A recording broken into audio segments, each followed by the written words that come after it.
Hello class 10th Bihar board के students, कैसे हैं आप लोग। तैयारी आपकी बोर्ड एग्जामिनेशन के लिए बहुत ही शानदार रूप से चल रही होगी। जी हाँ, मेरा नाम है विजेतानंद और हम आपका स्वागत करते हैं अग्नि बैच में, जो एकलव्य वाटिका के द्वारा लॉन्च किया गया था, जिसमें आपको 70 दिनों में पूरा साइंस का सिलेबस पढ़ाया जाएगा और वो भी बहुत अच्छे से, जिसमें आपको बहुत ही इंपॉर्टेंट ऑब्जेक्टिव क्वेश्चंस कराए जाएंगे हर एक चैप्टर्स का। उसके साथ साथ इंपॉर्टेंट सब्जेक्टिव क्वेश्चंस भी करवाए जाएंगे और जो इंपॉर्टेंट टॉपिक रहता है वो भी इंपॉर्टेंट टॉपिक करवाया जाएगा, क्योंकि यही इंपॉर्टेंट टॉपिक जो बार बार एग्जामिनेशन में जहां से क्वेश्चन आती है वही टॉपिक को पकड़ा जाएगा। ठीक है, जैसे सिलेबस तो पूरा कवर होगा ही, उसके साथ साथ आपको बताया जाएगा कि ये जो पॉइंट है ना, यहां से क्वेश्चन आता है हर बार। ठीक है, तो आज का पर्सनली जो वीडियो होने वाला है, आज का वीडियो सिर्फ न्यूमेरिकल वीडियो होगा, जिसमें हम जहां तक फिजिक्स में पढ़ा चुके हैं विद्युत धारा में, वहां तक का सारा न्यूमेरिकल आज के इस वीडियो में कवर करेंगे। तो जी हां, आज का सेशन बहुत ही मजेदार होने वाला है, तो मेरे साथ जुड़े रहिए। और जिन बच्चों को न्यूमेरिकल नहीं आता है समझ में, भाई कोई स्टेप ही नहीं समझ में आता कि भाई कैसे शुरुआत करें, समझ में तो आ जाता है, कंसेप्ट समझ में आ जाता है, लेकिन भाई जैसे ही न्यूमेरिकल करने बैठते हैं उनको आइडिया ही नहीं लगता है कि बनेगा कैसे क्वेश्चन। तो देखिए किस तरह से अप्रोच डालना है फिजिक्स के न्यूमेरिकल बनाने में। विजेतानंद आपके साथ है, ठीक है, आपको सिखाएंगे कि किस किस तरह से आप अप्रोच लगा सकते हैं।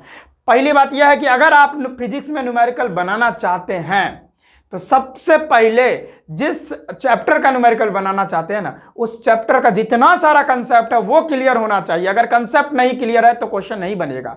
ठीक है ना, तो कंसेप्ट को ट्रू 100% ओके कर लीजिए, तब देखिए फिजिक्स का न्यूमेरिकल आपसे आराम से बनने लगेगा, तब दिक्कत ही नहीं है। आप क्या करते हो भाई, कंसेप्ट क्लियर ही नहीं रहता और चल देते हो, न्यूमेरिकल बनाने के लिए बनता ही नहीं है। तो कंसेप्ट को पूरा क्लियर कर लो, न्यूमेरिकल डेफिनेटली बन जाएगा। ठीक है, आप यूट्यूब पर सर्च करते हो कि न्यूमेरिकल को सॉल्व कैसे करें, कोई ट्रिक बता दो, भाई कोई ट्रिक नहीं है, कोई ट्रिक नहीं है। बस ट्रिक यही है, हार्ड वर्क करो और जितना कंसेप्ट है उस चैप्टर का पढ़ लो। आपसे मैं कह रहा हूं, गारंटी के साथ कह रहा हूं, सारा न्यूमेरिकल बन जाएगा। ठीक है, तो चलिए स्टार्ट करते हैं। हम पूरा कंसेप्ट दे ही चुके हैं और उसी कंसेप्ट पर कुछ न्यूमेरिकल्स है जो आज के इस वीडियो में हम कवर करेंगे। और ये देखिए ना, ये तो न्यूमेरिकल बच्चा वाला है, ठीक है ना। तो ये हम पहले से मतलब क्या करना है, स्तर बाय स्तर शुरू करें। पहला स्तर बहुत लो होगा, फिर धीरे धीरे हम इसको बढ़ाते हुए चलेंगे। तो देखिए पहला क्वेश्चन तो बहुत इजी है और डायरेक्ट ओम्स के नियम का जो फार्मूला है उस पर डायरेक्ट बन जाएगा, कोई दिक्कत वाली बात नहीं है। ठीक है, तो चलिए, हाँ पहले आप लोगों को क्या करना है, पहले इस क्वेश्चन को लिखना है। ठीक है, वीडियो को रोकना है, पॉज करना है, वीडियो को लिखना है, उसके बाद इस क्वेश्चन को ट्राई करना है। पहले आप खुद से करें, उसके बाद ही मैं करूंगा। तो चलिए पहले आप कर ले, मैं 3 सेकंड का समय दे देता हूं। 3 सेकंड बोले तो आपके लिए 1 मिनट का ही समय होगा, क्योंकि मैं आप रोक देना ना वीडियो, उसके बाद करो। ठीक है, और फिर मेरे से मिलाना कि भाई आंसर सही आ रहा है कि नहीं आ रहा। तो चलो कर लो कर लो कर लो। ठीक है, आई थिंक आपने कर लिया होगा। तो चलिए विजेता सर का अप्रोच देखिए कैसे बनाते हैं। एक प्रतिरोध के सिरों पर बैटरी जोड़ने से वोल्ट मीटर का पठन 10 वोल्ट होता है। देखिए यहां पर वोल्टेज हम लोगों को जो है वो 10 दे रखी है, 10 वोल्ट, यानी विभवांतर डायरेक्ट कह लीजिए तो 10 वोल्ट दे रखी है। और आगे क्या कह रहा है, यदि प्रतिरोधक में 0.05 एम्पियर की धारा प्रवाहित होगी। तो यहां पर जो धारा है, कितना धारा प्रवाहित हो रही है, 0.05 एम्पियर की धारा प्रवाहित हो रही है, यानी आई की मान जो आपको दे रखी है 0.05 एम्पियर, आई का जो वैल्यू है वो दे रखा है। तो यहां पर प्रतिरोध आर निकालना है आपको, डायरेक्ट आप ओम का नियम लगाइए और यहां पर आपका आंसर आ जाएगा। तो बहुत इजी क्वेश्चन था। तो हम लोग ओम के नियम के अनुसार क्या जानते हैं, V = I R, है ना। हम लोग को आर निकालना है, तो आर को हम इधर लेके आ गए, तो आर बराबर क्या हो जाएगा, V/I। चलिए तो एकदम भाई मुंह पर इसका जवाब होना चाहिए। तो R बराबर क्या हो जाएगा, V की वैल्यू हम लोग की 10 है और I 0.05 दे रखा है। अब इस पॉइंट को उड़ाओ तो भाई ऊपर में 100 जाएगा, 1000 हो गया। तो इसको आप 5 से काट दो, ठीक है ना, 20 5 100 हो गया। तो यहां पर R की जो वैल्यू होगी 10 × 20 बराबर क्या हो जाएगा, 200 ओम। और आप लोगों को पता है ये जो प्रतिरोध होता है उसका ऐसा यूनिट ओम होता है। तो यहां पर हम लोगों का आंसर जो है 200 ओम चला है। बहुत इजी क्वेश्चन था, डायरेक्ट फार्मूला पर था। तो आप इसको नोट करें और आपने जो ये क्वेश्चन बनाया होगा 200 ओम, अगर इसका आंसर आ गया आप लोग का तो बल्ले बल्ले, अरे भाई एंजॉय कीजिए। खैर हम लोग आज के दिन, आज है लगभग, आज कितना है, 10 नवंबर है और हम आज बहुत सैड हैं और हम ही नहीं, पूरे इंडिया भर के लोग सैड होंगे, क्योंकि आज इंडिया इंग्लैंड से मैच हार गई है। इसीलिए आज हम लोग के लिए बहुत दुख का बात है कि हम लोग सोचे थे भाई सेमीफाइनल इंडिया जीतेगा, फिर इंडिया पाकिस्तान का एकदम धूम धड़क्का वाला मैच होगा, हम लोग देखेंगे, लेकिन तकदीर को शायद ये पसंद नहीं था। खैर चलिए, ये जीत हार का मैच होता है, ये तो लगा ही रहता है। हम लोग बहुत दिन से वेट कर रहे हैं कि इंडिया अब जीतेगा फाइनल मैच T20 का या वर्ल्ड कप अगर बात कर ले तो, लेकिन होता ही नहीं है। चलिए कोई बात नहीं, एक ना एक दिन तो जीतेगी। चलिए नेक्स्ट क्वेश्चन देखते हैं। आपको आंसर ये एकदम सही हो गया होगा, मिला है ना आंसर, वेरी गुड, मिल गया तो वेरी वेरी गुड। फिर हम नेक्स्ट क्वेश्चन आपको लेके समझा रहे हैं, पहले आप इतना नोट कर ले।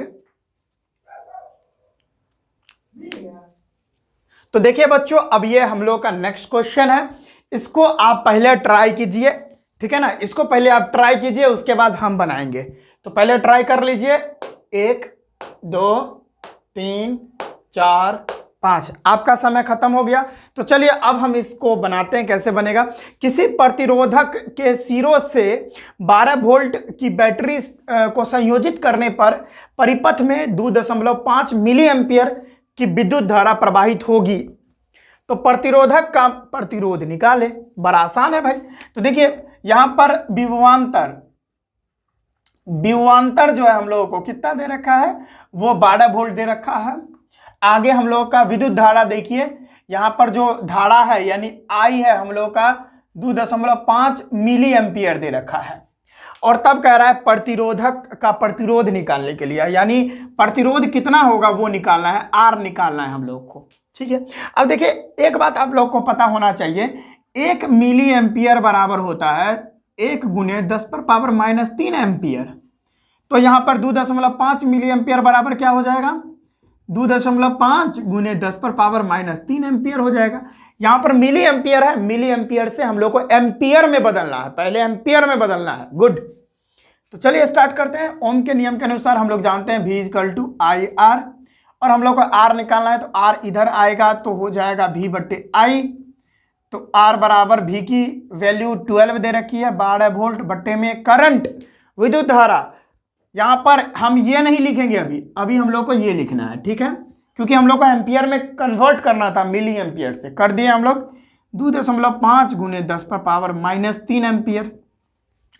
तो देखिए 10⁻³ यहाँ पे है, ऊपर जाएगा तो प्लस में हो जाएगा, अभी माइनस में है तो ऊपर जाएगा, तो 12 × 10⁻+3 हो जाएगा और 2.5। देखिए +3 को ना हम 1000 ये ऐसे लिख सकते हैं, 1000 लिख सकते हैं, कोई दिक्कत वाली बात नहीं है।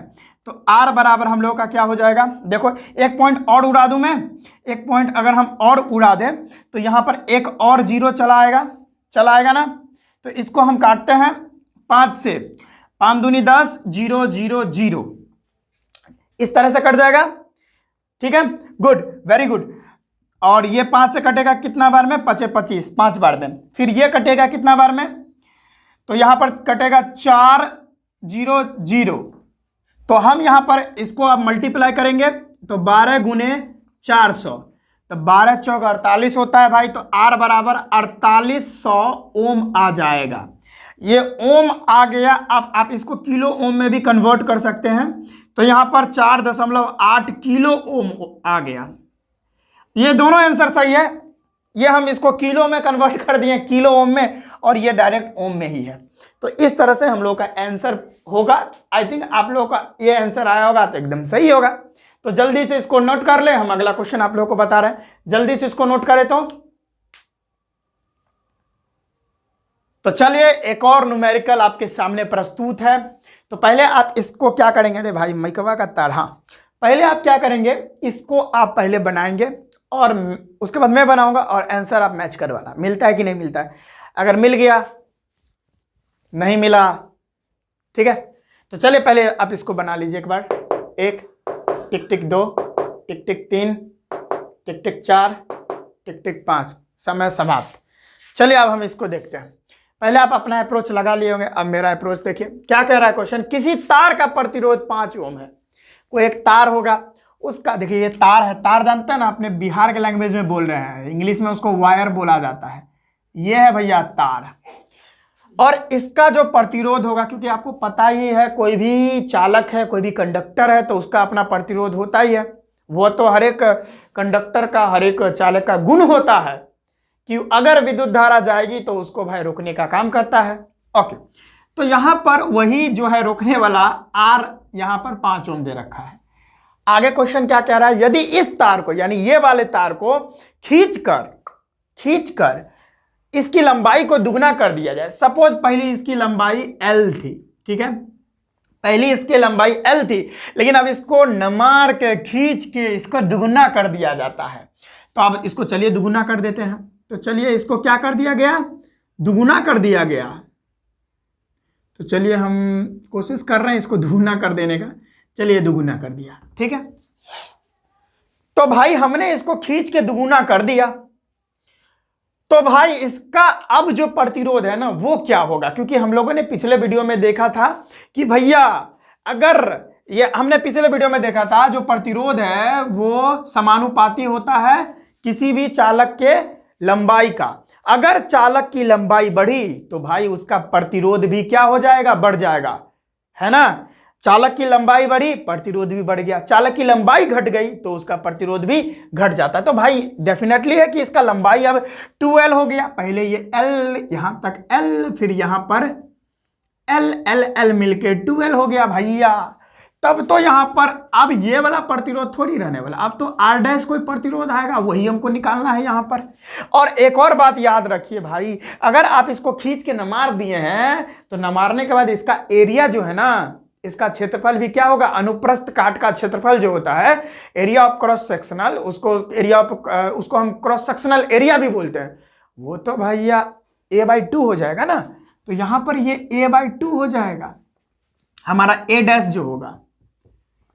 तब तो गड़बड़ है। तो यहां पर क्या क्या वैल्यूज है वो मैं रख देता हूं। देखो भाई, पहले जो हम लोग का R दे रखा था वो 5 ओम था, है ना।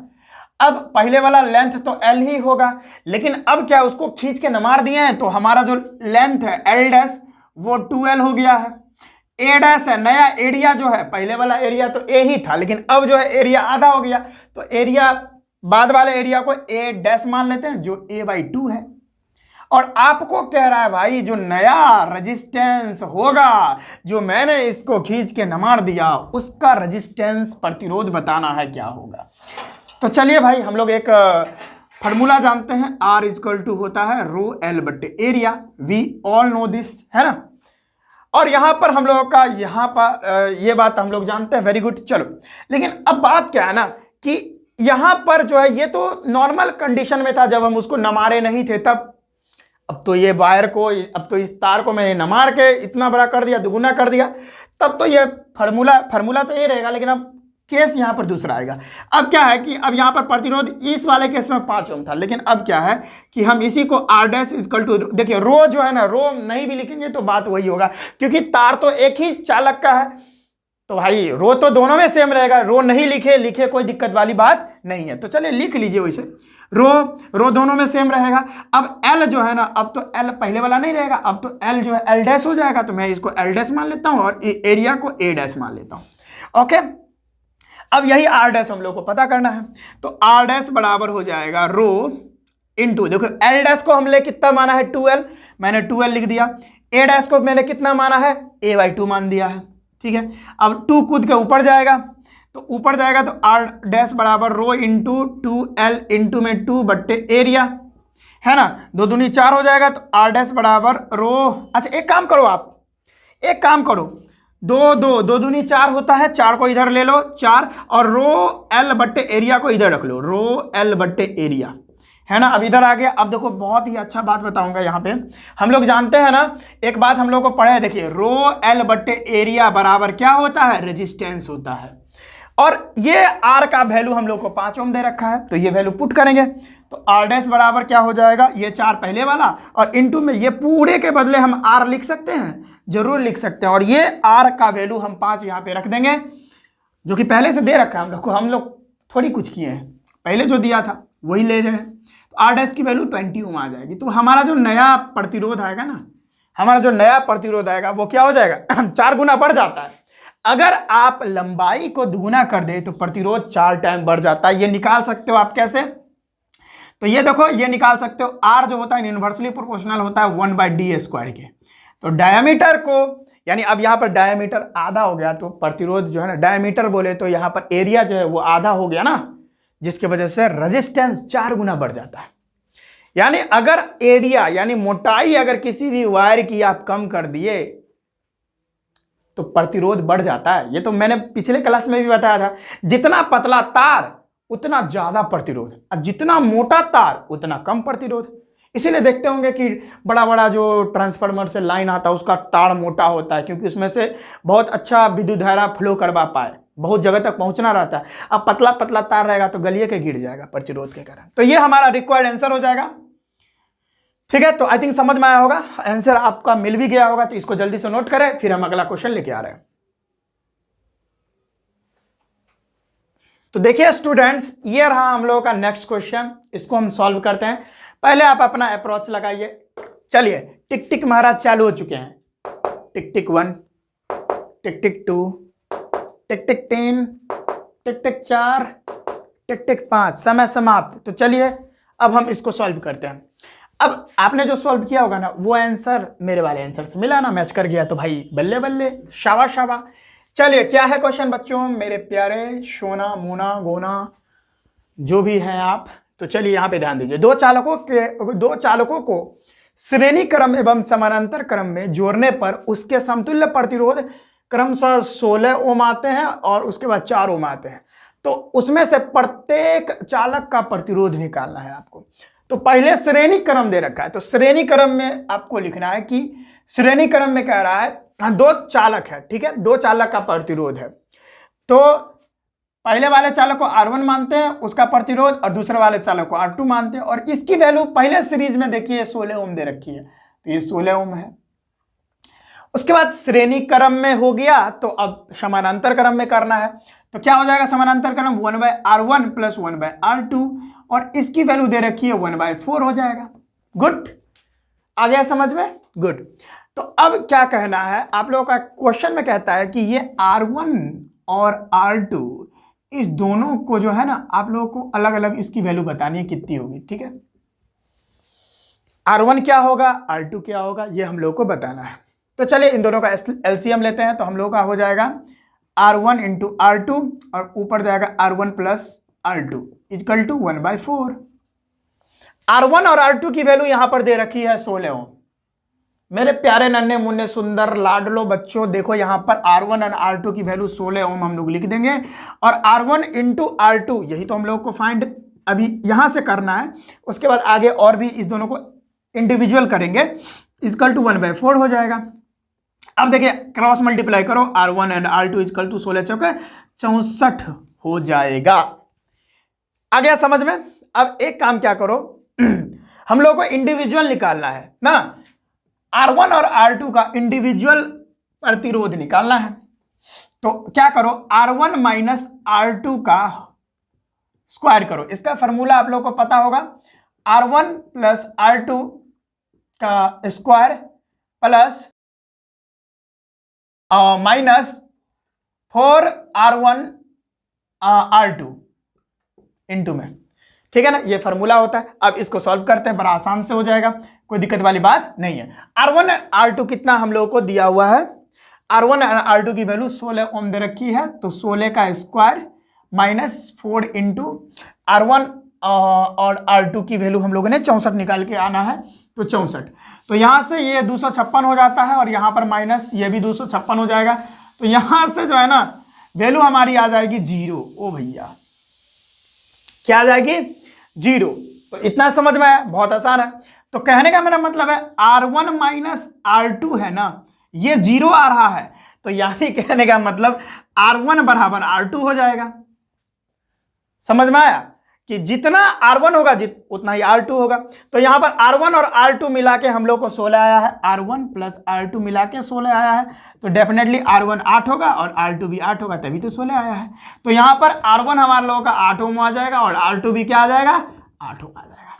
समझ में आया बच्चों? तो ये क्वेश्चन बहुत ईजी था। तो चलिए इसको जल्दी से नोट कीजिए। आशा करते हैं आपको ये क्वेश्चन समझ में आया होगा, और आपने आंसर भी एकदम सही बनाया होगा। ठीक है, तो इसको जल्दी से नोट डाउन करें, फिर हम अगला क्वेश्चन लेके आपको समझा रहे हैं। मेरे प्यारे प्यारे सुंदर बच्चों एवं बच्चियों, अरे भाई बार बार मेरे को ना ये जो है ना, ये माइक का तड़वा जो है वो डिस्टर्ब कर देता है जी। तो इसको मैं सही से कर लेता हूँ। चलिए, तो ये रहा एक क्वेश्चन जो कि बहुत ही इंपॉर्टेंट क्वेश्चन है। इसको समझते हैं क्या है। पहले आप भैया समझते नहीं है, पहले आप इसको सॉल्व करके दिखाइए, इसका आंसर लगाइए। आप टिक टिक महाराज चालू हो जाएंगे। टिक टिक 1, टिक टिक 2, टिक टिक 3, टिक टिक 4, टिक टिक 5। समय समाप्त। आइए मेरे साथ, आइए बोर्ड पे आइए। अरे भाई आ मत जाइए, बोर्ड देखते हैं कमजोर है, वैसे भी ले गिर जाइएगा, ठीक है ना। तो चलिए इसको सॉल्व करते हैं। आपका जो भी आंसर आया होगा मेरे से मिलाइए। देखिए क्या, अब देखिए क्या, यदि किसी चालक में जो है ना धारा 1 एम्पियर बह रही हो, तो उसमें अनुप्रस्थ काट से 1 सेकंड में जो प्रवाहित होने वाले इलेक्ट्रॉन की संख्या जो है वो कितनी होगी, वही हम लोग को निकालना है। तो देखिए भाई, एक आप लोगों को पता होना चाहिए, हम लोग जानते हैं विद्युत धारा के परिभाषा से I = Q/T होता है ना जी। तो I की वैल्यू 1 एम्पियर दे रखी है और हम लोग को Q ही तो निकालना है। पहले हम Q निकाल लेते थे। Q बराबर हो जाएगा I × T। तो यहां से Q हम लोग की हो जाएगी I 1 एम्पियर टाइम 1 सेकेंड। तो Q जो है वो 1 कूलम आ गया, है ना। एम्पियर सेकेंड कूलम के बराबर होता है। और वैसे भी अगर हम बात करें आवेश का SI मात्रक कूलम भी होता है, जिसको C से दिखाते हैं। 1 कूलम आ गया। तो भाई अब 1 कूलम आ गया, यानी चार्ज 1 कूलम आ गया। और देखिए इलेक्ट्रॉन पर आवेश जो है ना वो कितना होता है, वो होता है 1.6 × 10⁻⁻19 कूलम। चूंकि यहां पर ये वैल्यू माइनस में होती है, बट जब भी हम लोग न्यूमेरिकल में इसका इस्तेमाल करते हैं तो ये जो माइनस है ना वी कैन नॉट यूज, हम लोग इसको यूज नहीं करते, ठीक है। तो ये वाला माइनस को हटा के चलेंगे। तो अब एक फार्मूला होता है क्वांटाइजेशन ऑफ चार्ज से, ये फार्मूला आता है Q = ±NE, है ना। यहां पर प्लस माइनस इसीलिए लिखा क्योंकि यहां पर n जो है वो इंटीजर होता है, और ये इंटीजर 2 प्रकार के होते हैं, पॉजिटिव और निगेटिव दोनों। तो यहां पर n पॉजिटिव में भी आ सकता है, निगेटिव में भी आ सकता है, इसीलिए यहां पर प्लस माइनस लिखा गया है, ठीक है। तो यहां पर अब क्या होगा, चलिए, तो यहां पर n ही हमको पता करना है भाई। n क्या होगा, इलेक्ट्रॉन की जो संख्या वो कितनी होगी, n ही पता करना है। तो n इधर आएगा तो हो जाएगा Q/E, है ना। तो n जो है अब पता कर लेते हैं। यहां पर Q की वैल्यू 1 कूलम है, 1 कूलम बट्टे इलेक्ट्रॉन पे चार्ज ये इतना है 1.6 × 10⁻⁻19 कूलम। कूलम से कूलम गया तेल लेने के लिए, यानी भुइयां के खेत में चल गया। आप मत चल जाइएगा। n बराबर हो जाएगा 1 ऊपर में तो कोई मतलब ही नहीं है। अब देखिए 10⁻⁻19 ऊपर जाएगा तो प्लस में जी बच्चों। तो 10⁻+19 नीचे हो जाएगा 1.6। ये ऊपर पॉइंट को उड़ाइएगा तो ऊपर 10 जाएगा। एक काम करते हैं, 10⁻+19 है, इसमें से 10 को बाहर निकाल लीजिए, कैलकुलेशन आसान रहेगा। तो 10 को बाहर निकालते हैं, 10। अब 10 निकाल लिए तो भाई अब 18 बचा, 10⁻18 और इंटू में 100 नहीं 10, वेरी सॉरी 10, और नीचे 16। n बराबर 10 दही की 100 हो गया, और इंटू में 10⁻18 बट्टे में 16। अब 16 को यहां पर काटिएगा तो 6.25 आएगा। तो n की जो वैल्यू है वो 6.25 इंटू 10⁻18 इलेक्ट्रॉन बहता है ना। यहां पर जो 1 कूलम आ गया ना, 1 कूलम में तो इतना ही इलेक्ट्रॉन बहने वाला है। तो यहां से ये अप्रोच लगा के ये क्वेश्चन बना सकते हो। बड़ा इजी सवाल था, तो जल्दी से इसको नोट कर लो। आई थिंक ये आपका आंसर आ गया होगा, तो जल्दी से नोट करो। ठीक है स्टूडेंट्स, तो आज के इस वीडियो में बस इतना ही रखते हैं। आशा करते हैं न्यूमेरिकल आपको समझ में आया होगा। जब हम इस चैप्टर को क्लोज करेंगे, कंप्लीट करेंगे, तो और सारे न्यूमेरिकल्स हम वहां पर करेंगे। जी हाँ बच्चों, आज का सेशन आपको पसंद आया होगा। तो आज के इस वीडियो में बस हम इतना ही रखते हैं। हम मिलते हैं नेक्स्ट वीडियो में, तब तक के लिए जय हिंद, वंदे मातरम, राधे राधे, जय श्री राम।